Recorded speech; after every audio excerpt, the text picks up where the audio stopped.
It's always kind of going back to Trump. On that note, let's bring back in the chief political anchor, Bret Baier. He joins us by phone. He just happened to speak with the president of the United States, Donald Trump. Bret, what did he tell you?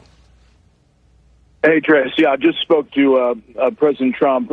One thing, the president was aware of Israel's action before it happened. There were no surprises here.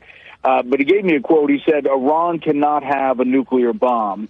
We're hoping to get back to the negotiating table. We'll see. There are several people in leadership in Iran that will not be coming back. Now, the president, I know, has spoken to Prime Minister Netanyahu several times in recent days. As I mentioned before, the Trump administration reached out to a key Middle Eastern ally beforehand to acknowledge this strike was going to happen, but that the U.S. was not involved in the strike, but the goal still to get Iran back to the negotiating table. There was this building frustration about what Iran was doing at that negotiating table with Steve Witkoff, the Middle East envoy. He was scheduled again for Sunday. Looks like, obviously, that may change the dynamic there. Whether that moves forward at all depends on what Iran does in response.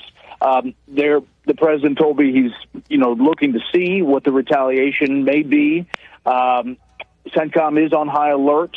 The U.S. will defend will help defend Israel if needed.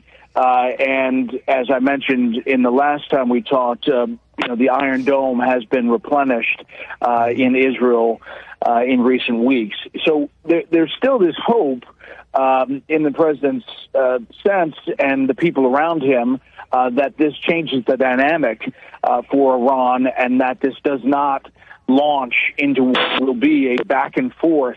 But we just saw the post from the Supreme Leader saying that this is the beginning of a major, major retaliation and that Israel, in his words, has sealed its fate. U.S. officials are confirming to us that a number of top Iranian officials, leaders, are dead after these strikes.